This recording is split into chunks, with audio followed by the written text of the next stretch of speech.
Hi, my name is Ray Fluet. I'm the supervisor for the Gamesense program here in Massachusetts. I oversee the day-to-day operations within the casinos, and my background includes about 22 years of gaming experience working for the casinos. And here I have Jody, my colleague, to introduce herself. Hi everybody, I'm Jody Neely. I'm the Outreach and Recovery Support Specialist with the Mass Council on Gaming and Health. I've been with the council since 2012 and really value the work I do. I'm a gambler in recovery, so this topic is really personal to me, and I hope you all will learn a lot as we go into what we're talking about today, and I'm really happy and honored to be here. Aisha? Hi, I'm Aisha Shambly. I work at MGM Springfield as a Gamesense advisor. I previously was a table games dealer, and I'm happy to be here. And here, we're here to talk about what is Gamesense and how we can help people voluntarily self-exclude themselves from within the casinos.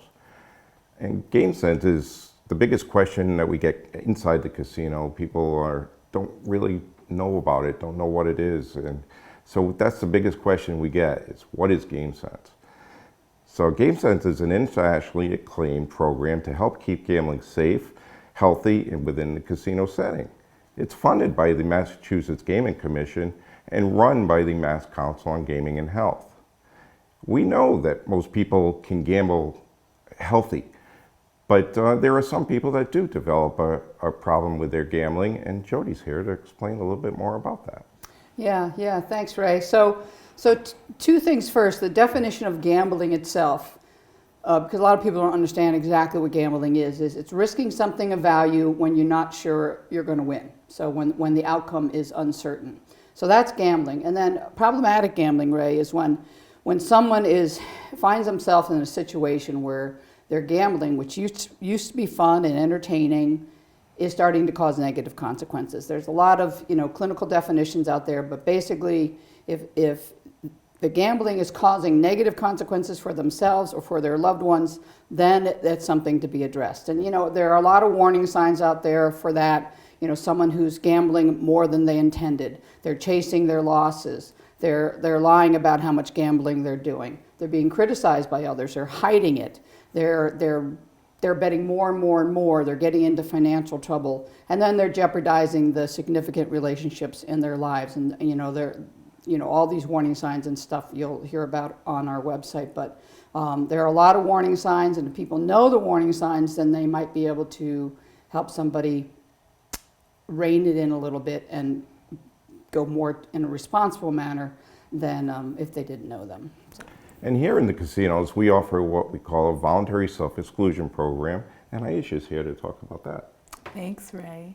So the Voluntary Self-Exclusion program is a program that allows somebody who feels like they're not able to keep their gambling under control, it allows them to exclude themselves, which means that they're agreeing to not going on the casino floors at any of the 3 Massachusetts casinos. They can go to the casino, the hotel, the restaurants, as long as it doesn't have them access the casino floor. So as far as the exclusion, there's 4 different terms. We've got 1 year, 3 years, 5 years, and then lifetime. However, with the lifetime, you can't do that unless you've completed one of the other terms previous. Currently, we have over 1,000 active VSEs on the voluntary self-exclusion list. And just a question for you. Do people retain their points on their players' reward cards or anything like that? So when you voluntary self-exclude, you actually lose your play rewards. You don't receive any marketing from the casinos. You're not able to get any type of promotions. Right. And what is the biggest deterrent to somebody that would access the casino when they shouldn't be? Right, thanks. So if someone does breach this agreement and they decide to go and gamble, if they hit a jackpot, they're not able to collect any winnings. So it really doesn't do them any good to gamble while they're voluntary self-excluded. Wow, that's great. And here, we're located right inside the casinos, so we can actually perform a voluntary self-exclusion 24 hours a day, 7 days a week at any one of the casinos. And we also have another option which has become more and more popular. It's the remote option that somebody can actually exclude from the comforts of their own home, where nobody sees them signing up for the program. It's very confidential, and some people that have the ability to just access a phone. You know, they can use a tablet, an iPhone, an iPad, whatever it may be, to do it. And it's very simple, and we still have that face-to-face communication because we use a video program within that. Now, I mean, I personally did a remote voluntary self-exclusion with this older woman. You know, she was very scared. She said, I don't have the technology to do any of this. But I talked her through it. And when I was talking her through it, she couldn't believe how easy it became for her to actually use a tablet that she had that she didn't realize that she was able to do all this with. And we send the documentation over to her. She filled it out. And during the whole process, she had to talk to me about it, you know, how she had the intention on doing this so many times when she went into the casino. And she would go in there, hear the slot machines, had that Wheel of Fortune game call her, and she couldn't resist to go play, and she never actually voluntarily self-excluded herself like she intended to do. So when we offered this to her, and I had a phone conversation with her and told her about it, she was so excited, and she couldn't believe that she was able to do it, you know, so that was great. And then what we do is somebody doesn't fall right off the list. When your term is over, you have to actually go through what we call a reinstatement session. So we make sure they're well aware during the enrollment process about the session, and we're going to actually send a reminder to them a week before their term is up and what the process is to get off the list. And this reinstatement session is another opportunity for us to provide some information to them, make sure they have the resources that they need. And Aisha, you have a story for us or something? Whatever. Sure. So I had a young kid come to the Gamesense Center, and you know, he was asking questions and ultimately decided that he wanted to voluntarily self-exclude. You know, we went through the whole process. He was chill and everything was good. He was talking and, you know, telling me what was going on as far as him just losing a lot of money. He said that he had it. You know, it wasn't a problem that he was losing it, but he just was losing it constantly. Like he just was never winning. So he decided to do the VSE, or the voluntary self-exclusion.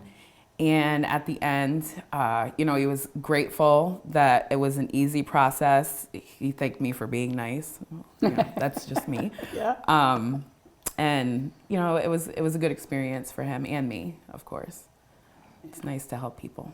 So. Yeah. And there's another opportunity that they have during signing up is where they can look for a follow-up from Jody here, and she can explain more about that. Yeah, so Aisha said there have been about 1,000 VSEs done since we started the program, and almost 300 of those folks have opted for follow-up, which means they're willing to have me call them or email them if they don't leave a number. It has a gambler in recovery, just sort of check in with them. And I've gotten so many positive feedbacks from people that are saying, you know, not only are the Gamesense people incredible and they treated me with respect and I'm really glad I did it, but best decision I ever made. There was one woman who recently lost her husband, and she said she just was going down this gambling hole and she couldn't stop, and the VSE is helping her put a break on things, and people who are just grateful that it's there, that it's easy. The remote option is amazing because, you know, sometimes people would call me via another channel like our Safer Gaming Education line, and they'd say, well, I don't want to go to the casino, and now I can say, hey, you can do it remotely. And it's an awesome and very robust recovery support. Some people say, I have no self-control, this has helped me. And sometimes when I do trainings with folks, I say voluntary self-exclusion is like when there's someone who's an alcoholic trying to be in recovery. You say, don't go near the bar. That was your place where you drank. Just avoid it. So voluntary self-exclusion helps people avoid temptation, gives them good motivation to stay out of the casino. And there's just really a lot of gratitude around it. It's an incredible, great program. And there are other resources out there. So voluntary self-exclusion is a really good first step for recovery. But there's also 12-step programs like Gamblers Anonymous, which is for the person struggling with gambling. And then there's Gam-Anon, which is for the loved ones, the family and friends of the gambler. There's Smart Recovery, which is not gambling specific, but it's a different approach. So a lot of people do both. They do GA and Smart Recovery, and there's also treatment. Mass Council spends a lot of time training outpatient treatment centers, clinicians, about gambling disorder because it's different from substance use, and we want them to really be able to connect with the gambler on a really clinical good level. And a lot of this stuff is going to be on our website, which are on the slides, and Ray's going to talk about at macgh.org. Yeah, it's important to know that we don't feel the process is over when you sign up for the voluntary self-exclusion. We're there to help you in any way possible after you've already excluded yourself from the casino, and we can connect you with Jody or Aisha or any one of the other Gamesense advisors at any time, even after you've signed up. Different ways you can contact us. It's already been mentioned, the Safer Gaming Education line. It's a great way to reach a Gamesense advisor while they're working. They're right there within the casinos. It'll connect you to one of the 3 casinos, and they can have that conversation with you. There's also our website, gamesensema.com, or the Mass Council on Gaming and Health's website. And within those websites, we have what we call live chat. And that's monitored 24 hours, 7 days a week, and you can actually chat with a Gamesense advisor and talk about the different programs that we offer.